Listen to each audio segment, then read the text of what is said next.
All right, good afternoon, everybody, and welcome. Glad to see everybody here. I'll go ahead and call this meeting to order on March 12th, 2024, and ask our city clerk to please call roll. Commissioner Guest? Present. Commissioner Henderson? Present. Commissioner Smith? Here. Commissioner Wilson? Mayor Bray? Here.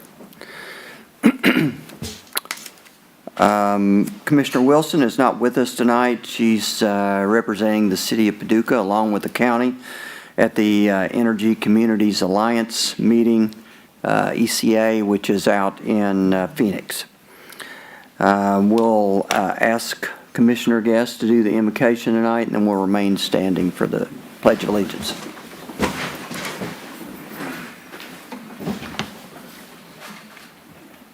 Our Heavenly Father, we thank you for this day. Thank you for the beautiful day you've given us to enjoy. And I lift each and every person up here up and just let us see you in everything that we do. We love you and thank you for all that you do.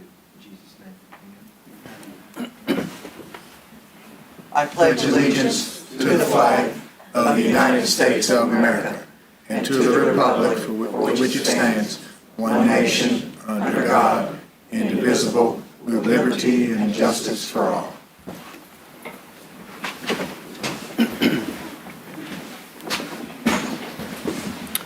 City Manager, are there any additions or deletions to the agenda? Mayor, none this evening. Okay, we have a new employee introduction tonight. This has been a long time coming, a lot of hard work. So I would invite Stephanie Wilcox, Director of Human Resources, to introduce our new associate. Good evening, Mayor, Honorable Commissioners, City Manager, City Clerk. This evening, I am excited to be here to present to you the city's new diversity specialist, Ms. Daisha Johnson. Daisha obtained a Bachelor of Social Work from Murray State University and began her social work career with the University of Louisville as a community engagement coordinator. She has served in other roles such as a community support specialist at Four Rivers Behavioral Health and most recently with Brightview as a community outreach manager. Daisha has a tremendous amount of experience developing and implementing community outreach activities, trainings, campaigns, and strategies to increase community awareness and engagement with underserved populations. She knows how to gather, interpret, and utilize data to develop strategies to improve processes and optimize organizational success. As you know, the role of the diversity specialist is to focus on minority inclusion, all minorities, both within the city's workforce and in the Paducah community. Daisha lives in the Paducah area and looks forward to growing her professional career here with the city. Please allow me to introduce to you Daisha, and she has a few words. Thank you, Stephanie. I just wanted to say that I am excited to embark on this new journey with the City of Paducah as an organization, as you all develop and implement new initiatives and strategies pertaining to diversity and inclusion. I look forward to being an asset to my fellow colleagues, the city employees, and most importantly, the Paducah residents. Thank you, Daisha. Welcome to the team. Thank you. Everybody, this has been, it's been a process that we went through, and we're very happy that you have joined us, and I know the commission will do everything in our power to support you in your efforts going forward. I appreciate that. So thank you. Thank you. Welcome. Welcome. Welcome to the team. That's right. Thank you. Thank you.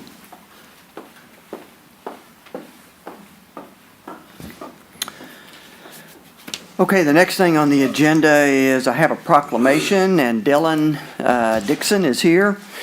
Dylan is with Neuro Restorative. I'll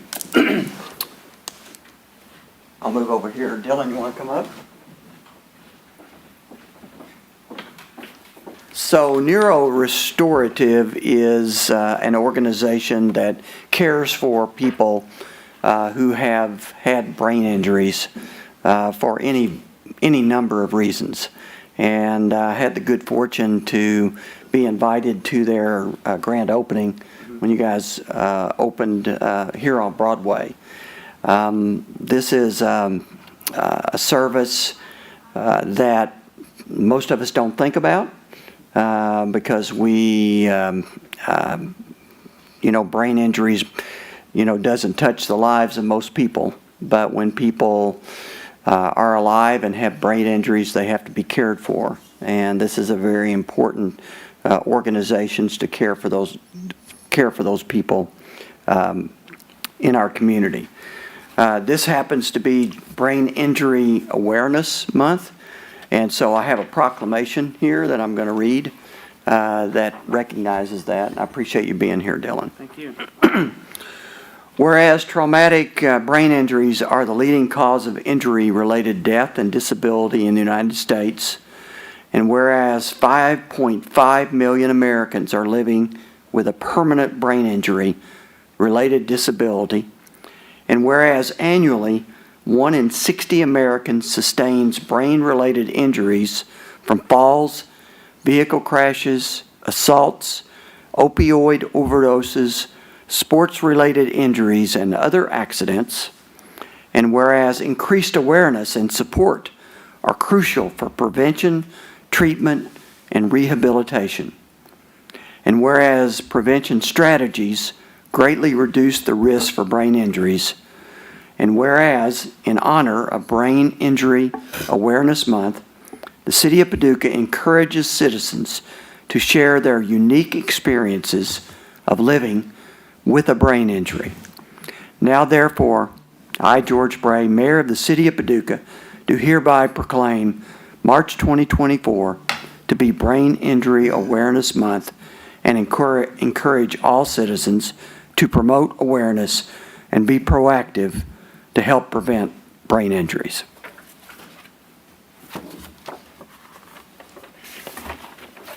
Congratulations. All right. Okay. Thanks, sir. All right. Get a picture? Yep.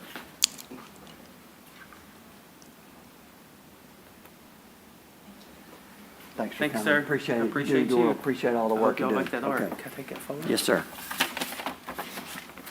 Thanks, sir. Take care. Appreciate you. Yeah, I failed to mention the art. I apologize, Dylan.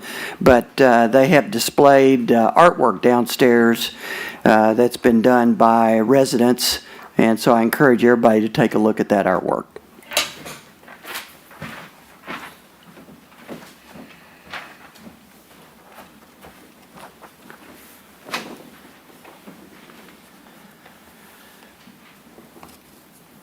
Okay, before we move into the rest of the agenda, I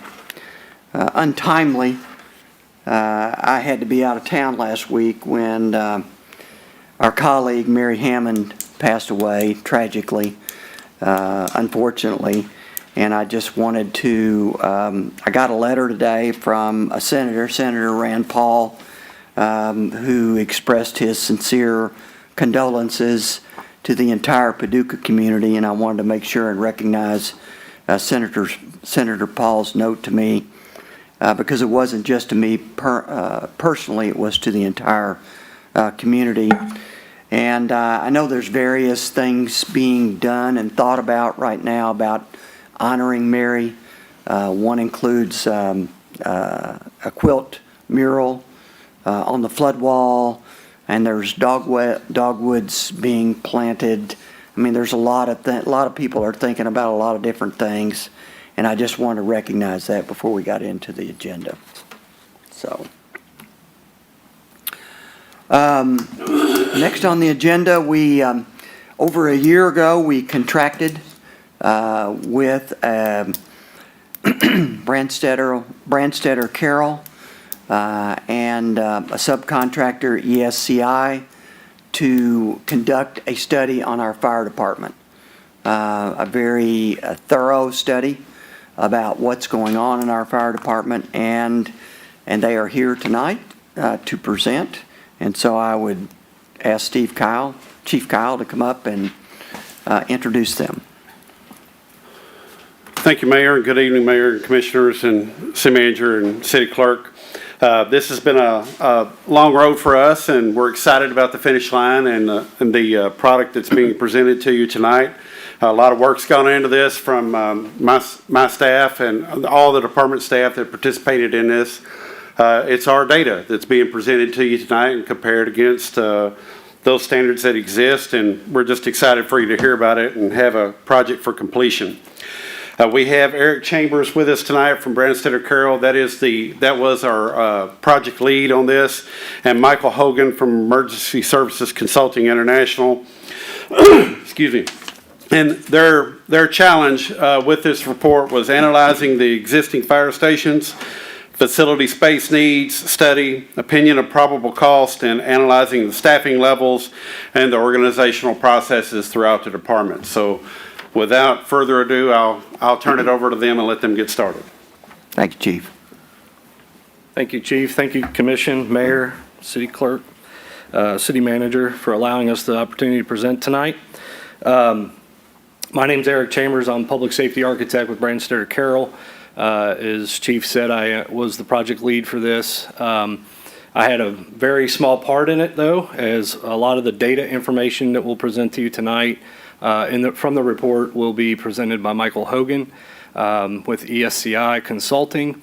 They do these in-depth studies all around the country for various fire departments and municipalities like yourself. So my role in the project was really to facilitate getting the information, reviewing and assessing the existing structures for the fire department, and making recommendations with respect to those items. We spent a lot of time really looking at national standards, best practices in fire station design and operations, including the International Fire Chiefs Association and other such organizations that kind of oversee and govern and give best practice information to the industry. So just to kind of introduce, we're not going to go through the entire report, or we'd be here till midnight, and we don't want to take everybody's time for that. So we're going to kind of hit the highlights and then open it up for any questions you might have. If you would mind just waiting to answer the questions at the end, that would be helpful.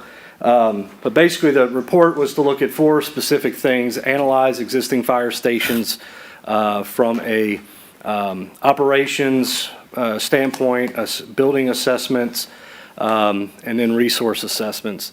We also were to look at facility space needs, how that what a fire station needs compared to what you have, look at potential costs, and then analyze staffing levels and organizational processes, basically looking at what you have and then what the national standards would recommend. You can see here the 5 current fire stations located across the city. Just giving an idea of where those are located, you can see Station 3 up to the upper left, Station 4 kind of there in the bottom center, Station 1 or Station 5 there kind of in the center right, and then to the far right, Station 1, and then Station 2 in the bottom right of the map there. I'm sure you all are familiar with their locations, but just wanted to kind of give you a big picture of these. Really in analyzing the stations from an assessment standpoint, many of the things you're going to see for each of the stations are very similar. Many of them were built late 60s or 1960s, 1970s, and a few in the 1980s, but many of them obviously were built in that time period. The fire industry itself has really changed a lot with respect to apparatus and the way stations are designed. There's been a really big push over the last 10 to 15 years on the health and safety of our firefighters.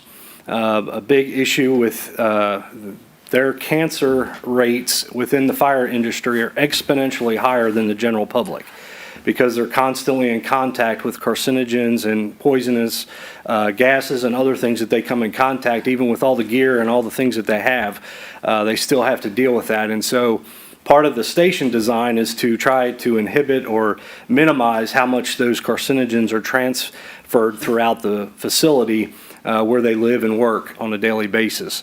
And so we analyzed the buildings from that standpoint, but then also from a building code and federal accessibility standpoint as well. Many of the stations, you'll notice we mentioned they do not meet the current NFPA, National Fire Protection Agency requirements or standards for specifically clearances within the apparatus bays around the vehicles, rooms such as gear rooms and things like that to store the gear and equipment, living spaces such as bunk rooms where you really since the advent of COVID, but even a little bit prior to that, the individual bunk rooms was kind of the trend where the industry was going due to mainly because of sleep deprivation. So many people have CPAP machines and snoring issues and those type of things that the fire industry was seeing a real issue with that, with the fact that they're all sleeping in this one single room. And so going to more singleized bunks was kind of the direction it was going. Hence COVID hit and they had no way to separate and keep firefighters away from each other. So then it became even a more heightened concern with that. Many of the stations do not have adequate gender accommodations, mainly just because of the nature of the fire industry. More females are coming into the fire industry. And so those accommodations were not necessarily provided for in the older station designs because it was primarily a male-oriented job. And so many of those accommodations are not existent. If they are existent, they're very few. And so those accommodations need to be made. Staff amenities, building systems, those type of things are very common throughout all of the facilities. And then one main one is, again, going back to that health and safety. In the fire design world, what we're doing now is what they call, you may have heard this terminology, I'm sure the chief has talked about it before, but you have this hot, cold area. Maybe it's called dirty, clean. It's kind of, they're synonymous with each other, but essentially you keep all of the dirty stuff in the dirty area of the station. And then there's a neutral zone where you're able to kind of rid yourself of those contaminants, decon, that kind of stuff, before you move into the living areas, which is what they call the clean zone or the cold zone, which is where that area is clean. The contaminants, the gear, equipment, those things are not coming into the living areas. Those are separated. And so there's a lot of things that go into that. But that's pretty common throughout each of the stations. Some of the other things as we flip through here, Fire Station 1, a lot of lack of storage. You can kind of see in the images there some of the issues with clearances. You can see in the bottom left picture there's an office that has gear in it because there's no place to store it. And then you can see the shower accommodations are limited just in the fact it's just an older building and trying to make do with what they have. Fire Station 2, built in 1977. This facility needs a roof replacement. Again, many of the issues are very similar to the other stations. You can see the lack of gear storage there in the pictures. You can see, again, the space around the vehicles in the bays are pretty minimal, and they've even got equipment out there that they utilize for fitness that has to be stored there just due to lack of space. Station 3 was built in 1980. You can kind of see, I know you guys just addressed this with some structural remediation that you guys just performed, I think, within the last week or two to address these issues, but you can see the kind of staggered black line there on the corner of the building where the building was settling. That obviously is a structural concern. So that would be obviously an issue that needed to be addressed, which you have addressed. But again, very many issues are very similar to Station 1 and Station 2. Station 4, built in 1954, the oldest of the stations you have. Again, lack of storage, clearances, gender accommodations, a smaller building. Probably the smallest, it is the smallest station you have. So a lot of those accommodations are minimized in that station. And then Station 5, built in 1973. Again, you can see the large bunk room up on the upper left picture. Tight for space, but again, that sleeping arrangement is something that's been trending towards not doing the full shared bunk room due to a variety of issues that I've already kind of addressed. Again, space around the vehicles, gear storage, living space, those type of things. I'm going to turn it over to Michael to go through some of the things with respect to the analysis of the station operations and staffing. Good evening. So one of the things that we look at when we look at the stations, as we just mentioned, that a lot of the stations need to be either rebuilt or have stuff added to them. A lot of fire departments face these issues of, do we rebuild them in the same spots? Or how many stations do we ultimately need? So one of the parts of our report was looking at that. Where should the firehouses be placed? How many firehouses are needed? Well, the first part when we look at this is our number one driver of emergency services is people. So we want to take a look at where the growth is now and where the growth is expected to be. So in this map here, you see the different areas that we were highlighted through the planning department, that where the growth is expected, both residential and commercial, which helped us to figure out where the fire stations need to be placed going forward.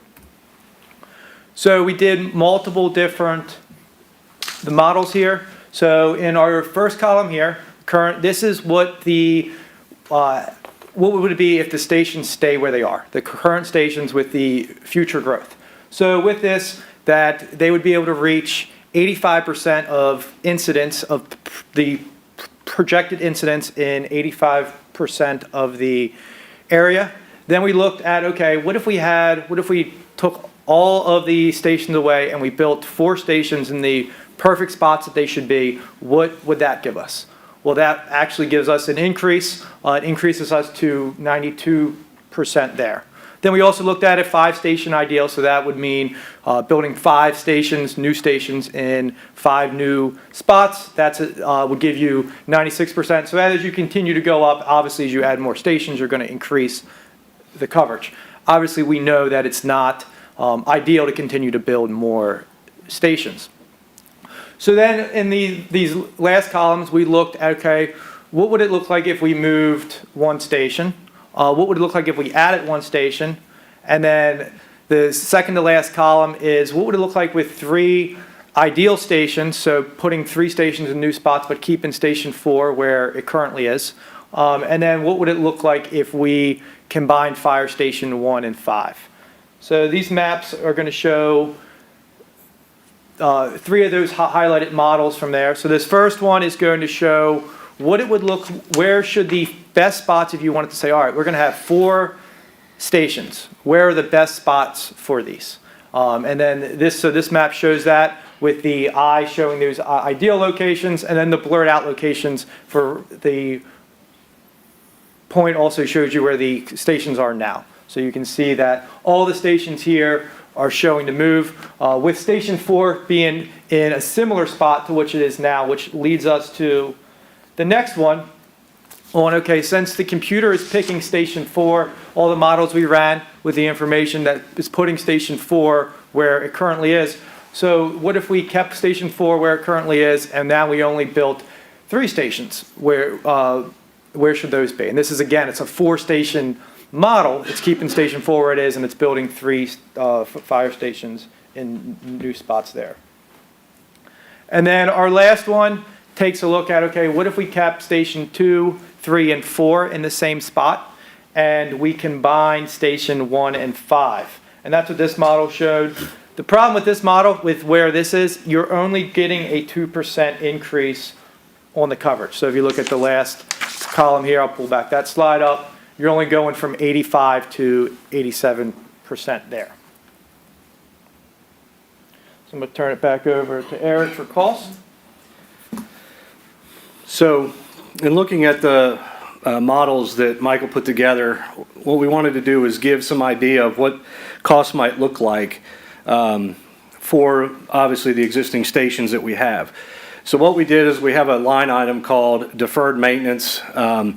basically what this line item is if you took the existing stations and you just brought them up to the current codes, as far as building codes, any maintenance items such as a roof replacement, windows. I know some of these stations, you guys have already kind of started on some window replacements and different things, so I understand that some of that may be already ongoing. But basically, if we took care of all 5 of the existing stations as is and just fixed things that need to be fixed, HVAC, plumbing, electrical, roof, that type of stuff, without doing anything else to make it a modern firehouse, we're looking at about $3,591,000 just in those improvements. So then we looked at, in some of those models, what would happen if you kept the existing stations, but you renovated them and then maybe added on to a few of them as well. What do those costs look like? Now, obviously, you're not going to make a decision tonight and start breaking ground tomorrow on a new station. So we have to kind of project this out in a 2 to 5 year, even a 10-year time frame. And with escalation in construction right now sitting at about 6% annually, and that's if anything, everything stayed stagnant, obviously. We look at probably a renovation addition cost of roughly $350 to $450 per square foot. Now, obviously, we don't know at each station how much square footage that would be or what would be needed, but we did an example as if we took Station 5 and we did improvements of 6,898 square feet. That's roughly the size of the existing Station 5. You can see the range there of what we're looking at from a renovation addition standpoint. We're looking at 2.4 to roughly $3.1 million with those per square foot costs. Then we looked at, well, if we build new construction, what does that look like? We're looking at right now, you're probably seeing somewhere in the neighborhood of $650 to $850 a square foot. That would be, obviously, that's for, property, site development, building construction, all of that combined in that to get a new station. So we looked at what would a new station, more like a satellite station. We're working in several communities around here doing satellite stations for Bowling Green, Owensboro, Henderson, Mayfield. You're looking at probably a station for this community of about 10,500 square feet for a satellite. Again, no planning, no designs gone into this. We're just kind of using some best practices. So you're looking at about a $6.8 to $8.9 million construction cost. If you look at a headquarters, which if you combine Station 1 or Station 5 together, or if you just rebuilt one as the headquarters, you're probably looking at somewhere around an 18,000 square foot headquarters location, and you can see that's at about 11.7 to 15.3 million for a station of that size, to kind of give some idea of what you're looking at from a budget standpoint. Again, the purpose of this study is not just to be a current study, but to give you a roadmap for you to plan long-term, 20, 30, 40 years for this fire department to have ability to, obviously help staffing, help facilities, all of those things.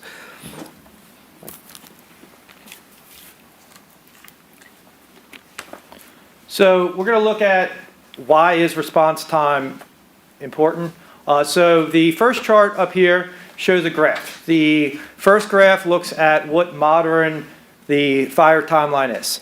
Construction, the things we use to build our house today aren't what we used to build our house before. A 2x4 used to be actual 2x4. Now we use laminated wood, engineered I-beams. So the time that you have from the time your house starts to burn to it actually collapses is very quick nowadays. So response time is even more important. And then the bottom chart, when we look at lives and the average loss, we look at, okay, if they're able to contain the fire to the space that it began in, we're going to have less civilian deaths, less civilian injuries, and less loss. If it starts to spread as it continues to go up, as you see from the chart, if it spreads beyond the floor of origin, we're going to look at, we have more fire fatalities and more injuries, and then the average loss is also higher as well. EMS response time is just as important as too. If this chart here shows that if somebody goes into cardiac arrest, which means their heart stops, they're not breathing, they need emergency services. We need to make sure that we get there fast. We need to make sure that we get there fast to start CPR, put them on a AED, and this just shows what their chance of survival is as the time goes on. So getting there fast, making sure our fire stations are positioned so our personnel can arrive there in a timely manner.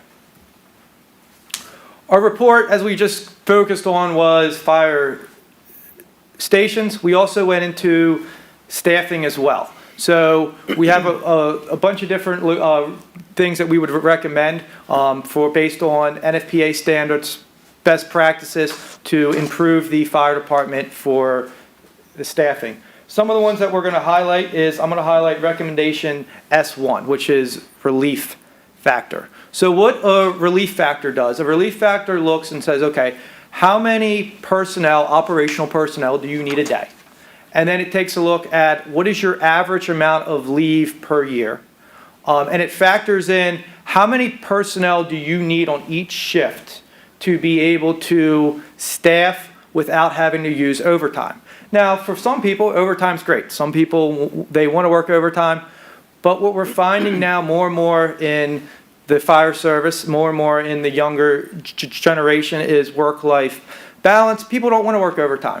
So now fire departments nationwide are having to do mandatory overtime. So imagine working a shift, thinking you're getting off the next day, and you're told that you have to stay there. So it's very important that we look at and say, okay, we make sure that we're not only staffed minimally, but we're staffed enough to be able to accommodate our personnel to use their leave, to be able to expend time at home. So this slide walks us through on what would be needed to, with the 16 spots per day, how many personnel would be needed to not have any overtime based on that. So so it comes out that you would need approximately 25 people per shift, per the 3 shifts, to make sure that you had 16 people on duty today, on each day, without paying anybody leave for that overtime. Excuse me. The next one, S2, that we highlight. So NFPA standard recommends that, NFPA 1710 recommends that all suppression units are staffed with 4 personnel. Currently in the city, all suppression units are staffed with 3. So one of the things we look at is safety, as we talked about, not only safety in the firehouses, making sure that personnel have what they need, but also on calls. When there is an emergency incident, there's duties, and this NFPA standard is based on this. It's based on what has to be performed on an actual emergency incident. This is why they get this number here.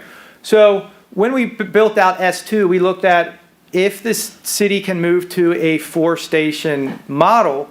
We're not advocating to get rid of the crew from the 5th station. We're saying, hey, one station's probably is going to need 2 units that respond from that, because we don't want to reduce any of the personnel that we currently have. But then taking a look and saying, okay, let's move to the standard of improving the safety with the firefighters, improving our efficiency on the calls. If we can increase that staffing to 4. This also does another thing, because currently if there's a fire within the city, it depletes all of the resources. So if a concurrent call were to come out, the department would have to rely on off-duty people that are getting called back into work, which takes time. So imagine you're at home, you get called, you got to, if you're in the middle of something, you got to put your uniform on, drive into work. That's going to take time. Or mutual aid, and with a lot of the surrounding mutual aid being volunteer, especially during the day, a lot of volunteers are not adequately staffed. So that could be a time frame where if there's a concurrent incident, that they're going to struggle getting an emergency unit there. When we look at this, this would bring up the total operational personnel to 21 per shift. Now this is independent of what we just went through. This is a minimum staffing of 21. If we were to apply that relief factor that we just went through, that we did for the 16 to the 21 with those numbers, now we recommend if you increase the staffing, use the leave factors that you would have for that increased staffing, but based on that, you would need 33 people per shift for that. We also looked at fire prevention as well. Some of these that we highlighted is span of control. So the deputy chief currently has 9 subordinates that answer to him. Recommended is 3 to 7, with optimal being 5. One of the things that we looked at is forming different positions to assist with that there as well. And then the last one is a additional code enforcement. So making sure that we are meeting the needs of the calls. Currently, the code enforcement, the amount of incidents they respond with the 3 that they have now is outside of that industry standard. So being able to have a 4th to assist with that would help there. And then we look at other recommendations. The first one was already mentioned there. A lot of the fitness equipment is located in the bays. We took a look, and that's been in the report. The next one is a community paramedicine program. So although the fire department doesn't directly transport patients, they still respond to EMS calls. So what a community paramedicine program is, it's taking a look at, okay, what are our repeat 911 callers, and maybe pairing them with a social worker, and even pairing it with the code enforcement issues as well. Let's get the people the resources they need so they're not straining the 911 and fire department so our call volume will reduce from there. And then 03 is what the fire department has already done, and we recommend they continue to do, is pursue the grants. So with that, turn it over to any questions.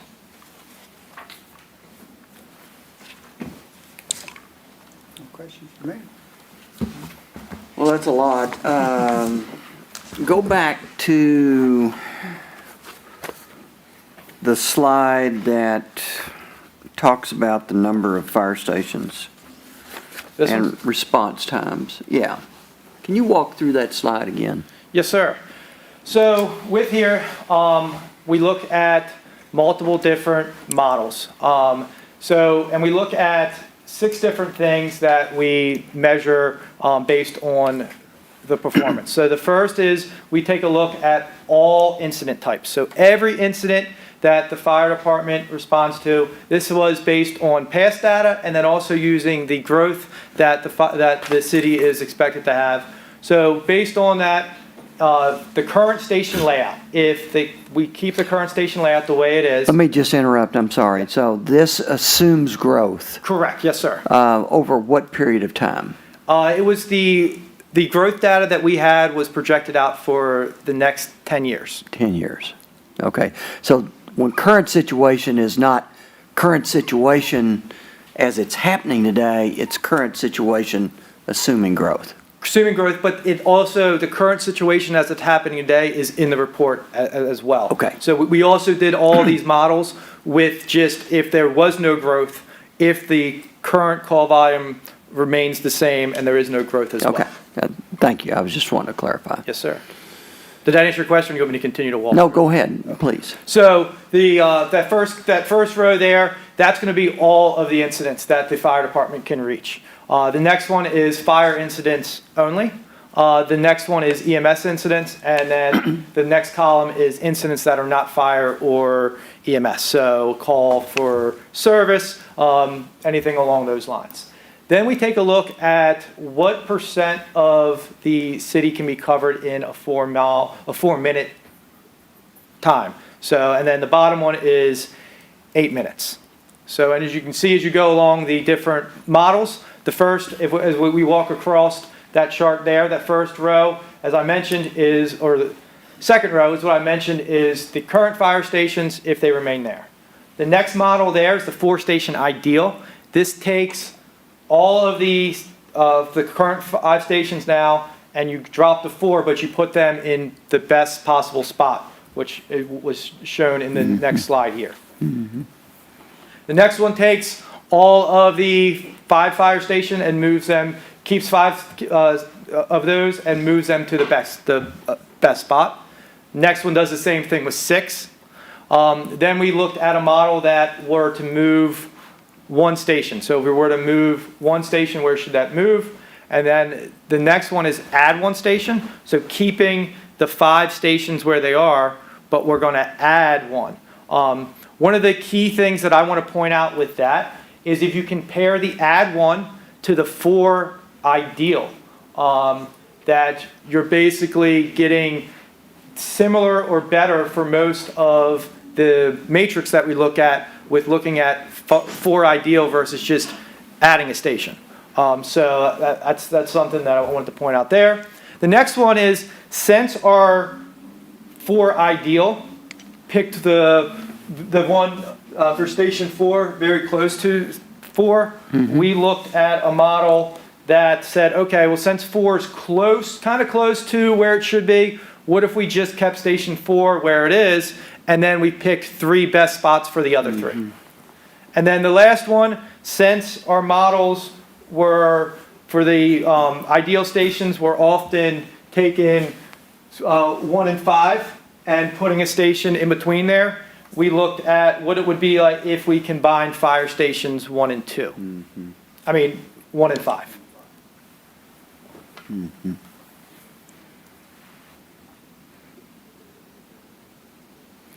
So if we were to combine 1 and 5, let's say we built a new station, for 1 and 5, and went to 4 total stations, it looks like that we would slightly improve response times. Slightly improve response times. I would say if that was the first move in the long-term plan, if that's what you wanted to do first in the long-term plan, that location where you would combine 1 and 5 would be picked off of one of the models with a higher percent. Because this model here with combining 1 and 5 takes a look at just combining 1 and 5 and keeping the other ones where they should be.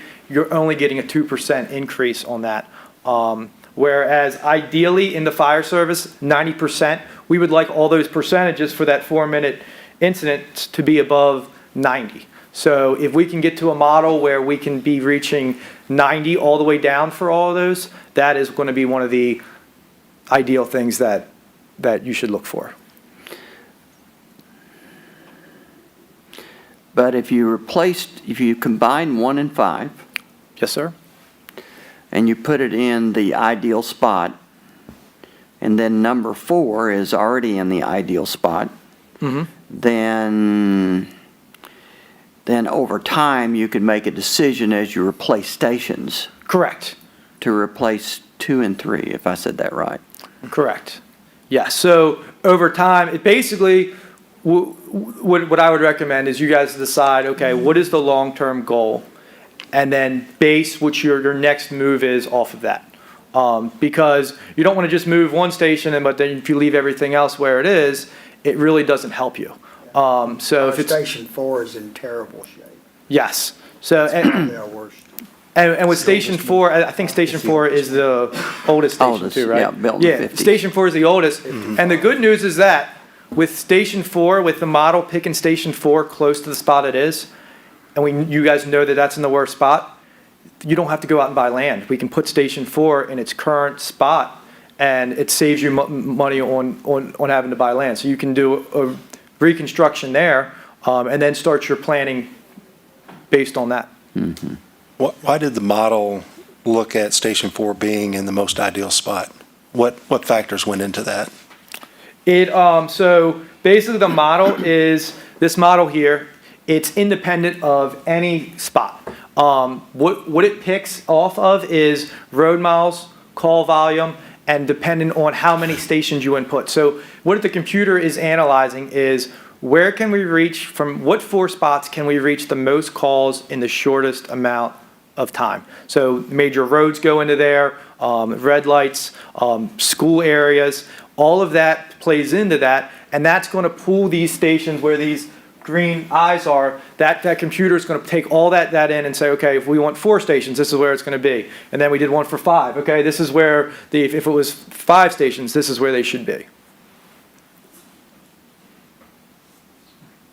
And then, we talk about a 4-minute catchment. Would you explain the rationale of 4 minute and then also explain the difference between looking at coverage of 4 minutes and 8 minutes? What the difference is there? Yes. Please. So a 4-minute catchment time, what this is, why we use 4 minutes is the NFPA standard is a 4 minute from the time you leave the station. It should be a 4-minute time before you reach that. So that's what we look at that. A catchment area, basically if you think about it, is a polygon. So if you were to draw a shape around the station, what can you reach in 4 minutes? So, and then from there, we take a look, okay, this is what we drew around there. How much percent of those, so we did that for all the stations, and then how much percent of both the past incidents and the projected incidents will fit in that shape. And then that's based on, so 85% of those fit within the shape when we did it for the current and then so on. When we look at 4 minute and 8 minute, the coverage for that, so basically that's your total square miles. So what that does is that takes your catchment area and it outlays it over the city, and it says, okay, well, after we draw the polygons, that encompasses 15.1 square miles for the current station. And then we look at 8 minute as well. The reason we look at 8 minute is ISO looks at an 8 minute response time for a ladder truck. So we also do it 8 minute there as well. And then also NFPA also looks at for the total response, so all of your units to be on scene in an 8 minute frame. So that's why we include that one there. Thank you. You're welcome.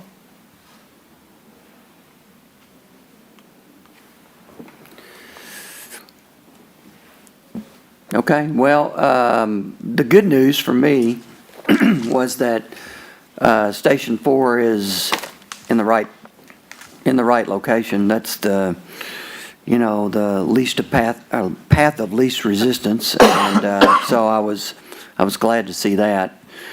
It also is very helpful to see, one of the things that I've been thinking about, is how we could accomplish, more staffing, by reducing fire stations.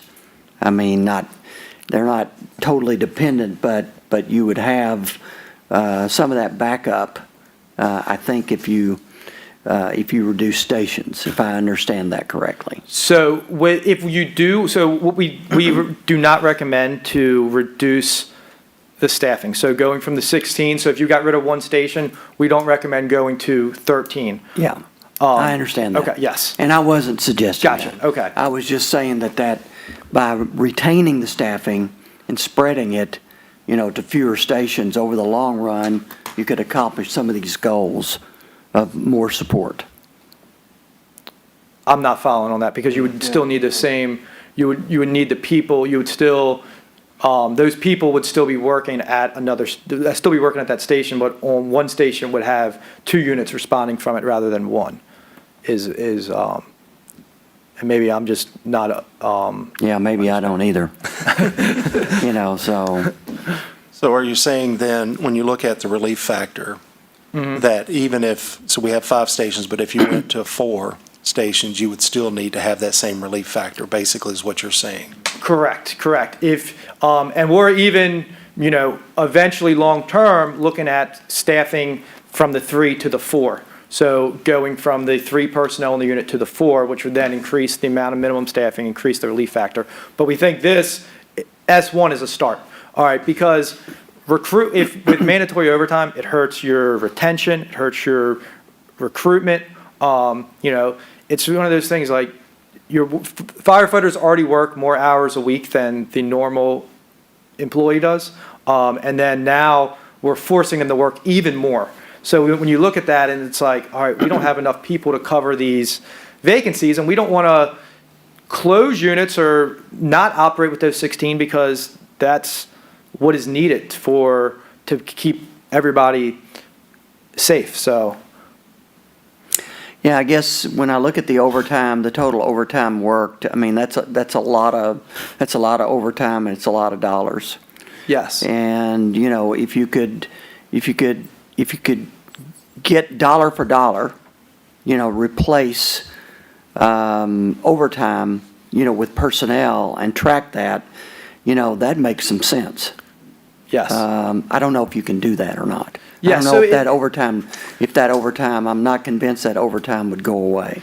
It's, it probably wouldn't disappear completely, but with this relief factor, it's a theoretical that would basically really reduce your overtime. And there's also, when you're looking at these relief factors, there's a fine line on between, okay, overtime versus the salary of a new employee, benefits. There's going to be that fine line, but when you're having to consistently force people to work overtime, that's the issue that needs to be solved. So maybe, it's getting to, all right, we're recommending an additional, 9 people per shift. Maybe we start with adding 3 people per shift and see what that does to the overtime, see what that does to the cost. Because the best numbers that you guys are going to have is the data that your department has.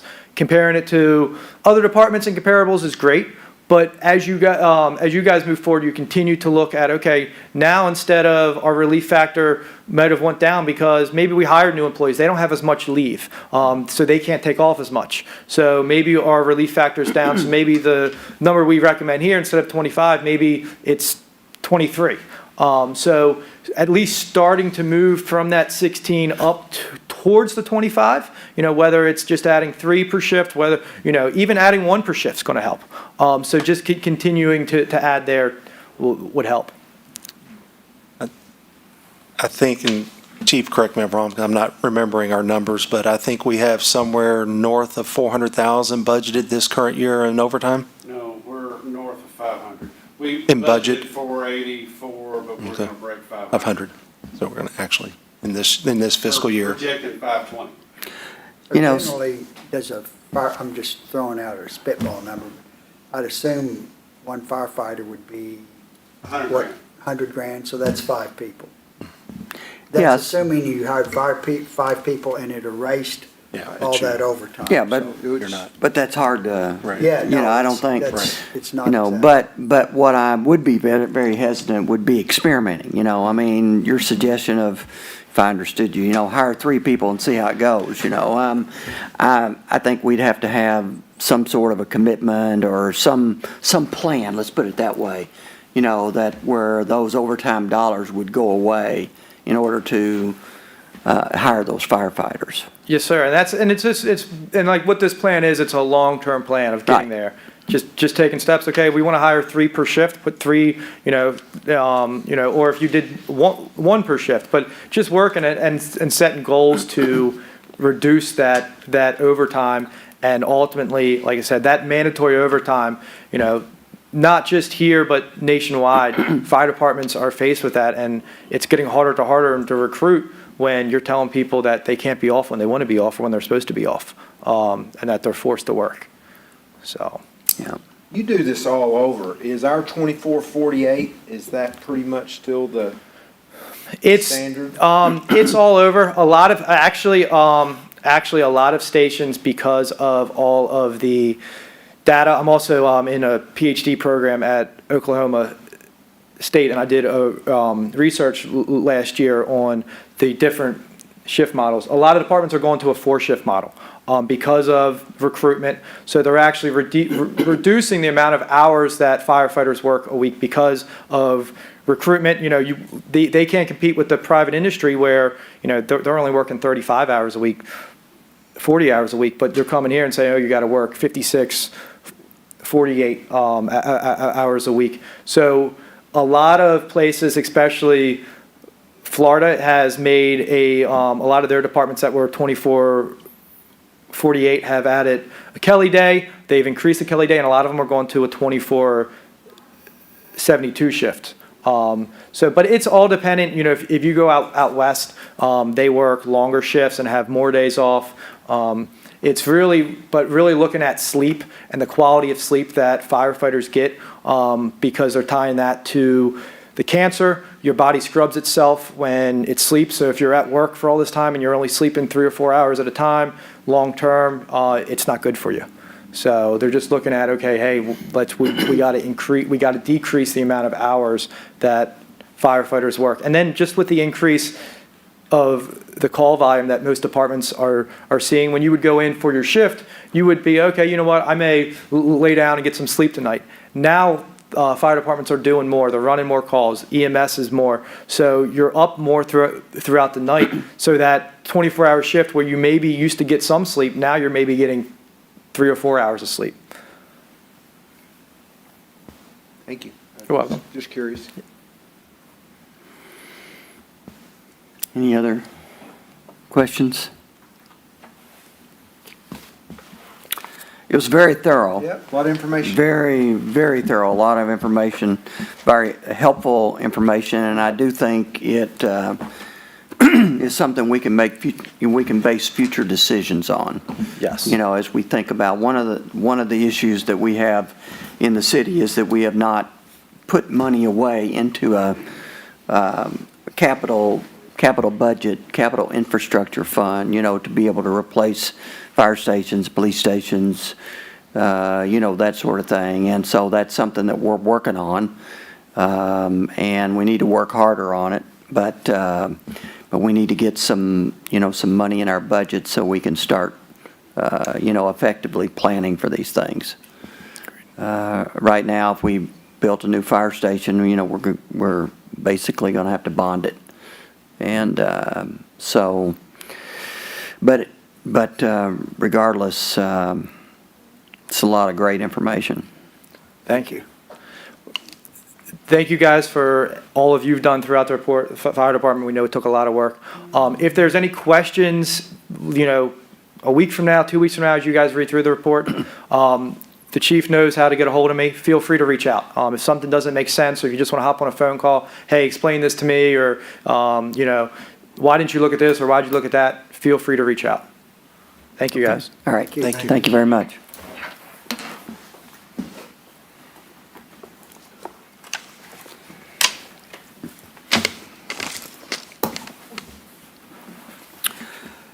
Okay, we're going to move to the consent agenda. And these items on the agenda are considered to be routine by the board. And you're looking at me like I missed something? Did I miss something? I'm just saying hi to Chief those just guys. left. Pay attention, pay attention.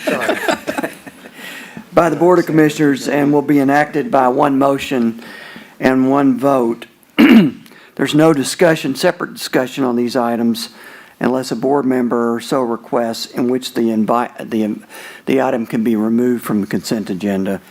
I do have one item myself that I would like to remove, and that is on the item I, which is a contract modification, and we'll move it on the off the consent agenda. Does any other commissioner have an item they want to move? If not, I'll ask the city clerk to please read. Approve minutes for the February 27, 2024 Board of Commissioners meeting. Receive and file documents. Appointment of Michael Cochran to the Creative and Cultural Council to replace April Cochran, whose term has expired, and reappointment of Ashley McMillan to the Creative and Cultural Council. Said term shall expire March 9, 2027. Reappointment of Bob Turek to the Paducah-McCracken County Industrial Development Authority. Said term shall expire March 31, 2028.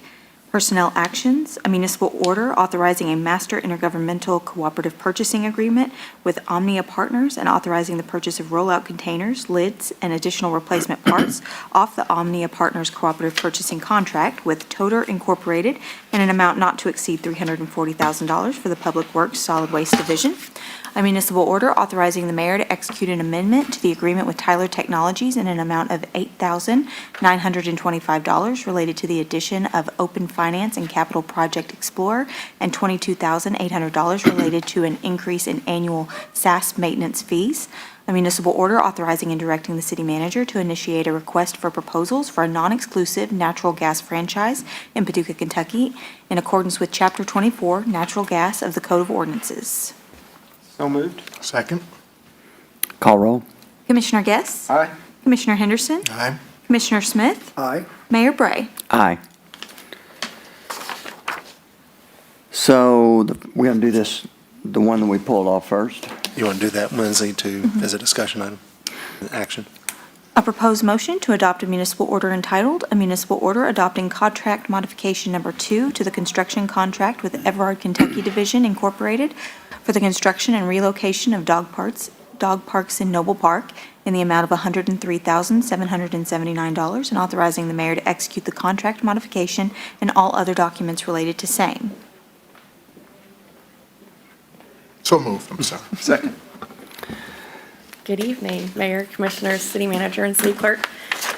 So we have some remediation work that needs to be done to the soil to prepare for the road. And so that's basically what this is. We were given 3 options by the engineer, and then the contractor priced those 3 options.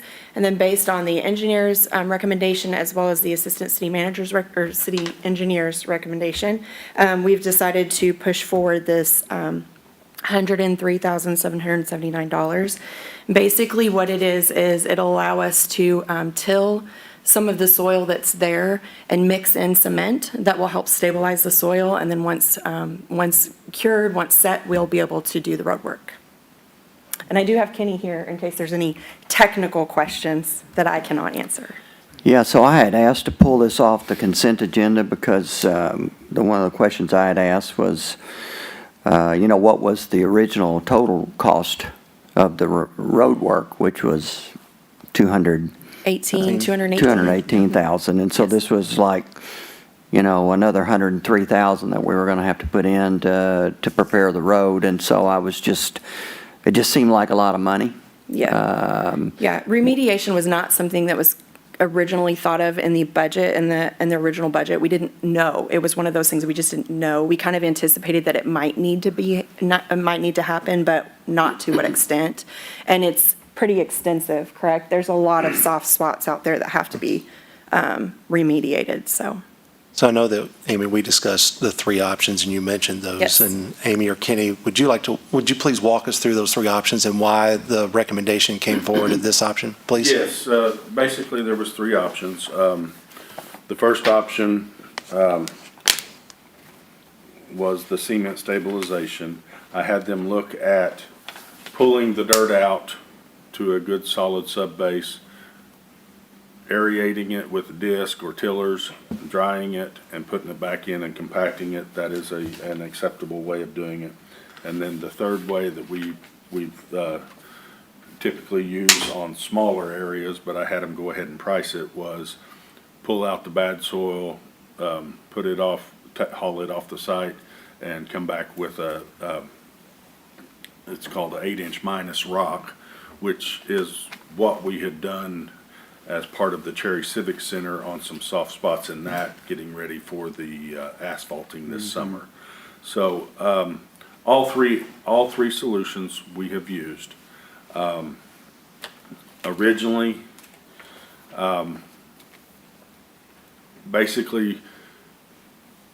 originally we had the routing to the dog park a little differently. Originally it was set to bid earlier in the fall, which was kind of the shorter duration. Hit it at the dry time. It's much easier to do earthwork in the dry time. Through conversations with city personnel and everything, there was a safety issue with the crossing of that bridge, or the old bridge that's there. So we kind of redirected the design of it to provide access to the pool chemical building, replaced the stream crossing going back toward Anna Balmer building and now the dog park. And with that, we were disturbing a lot more soil and making a new road alignment as opposed to following some existing road alignments. But in the end, this time of year, it's very hard to aerate and dry soil. I know that proposal was about $6,000 less, a little over $6,000, I think, less. However, whenever this time of year, I know we had a beautiful day today. I know we've had several beautiful Yeah. days. But when you get that dirt pulled out and disking it and aerating it, it's just like your garden in the spring.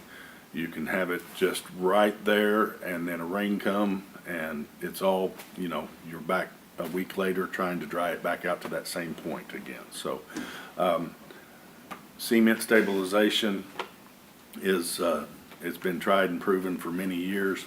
It's a good quality product, and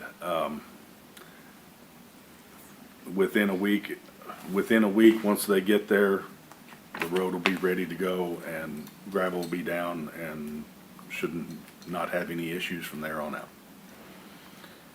I have a question. I'm assuming is this amount reimbursable since we're having to move the dog park? No, when we did the budget for the ILA, the road was one of the things that was not one of the shared expenses. It was one of the things that we felt like we needed to do anyway. Yeah, it's on us. Yeah. All right.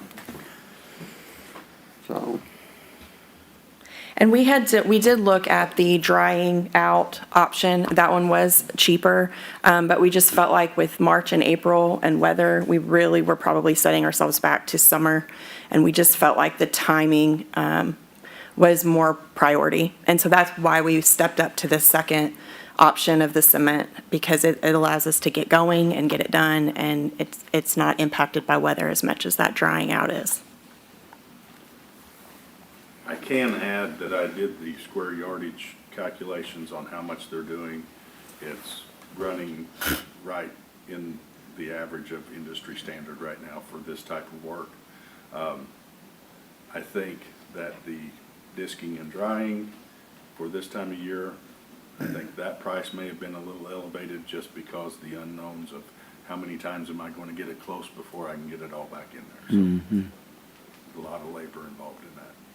I guess the one thing I do like about this is that, I mean, if I understand it correctly, with the cement, mixing, then it's a more, I don't know, I want to say more permanent solution, but it should weather a lot of wet weather in the future, is the way I understand it. Yeah.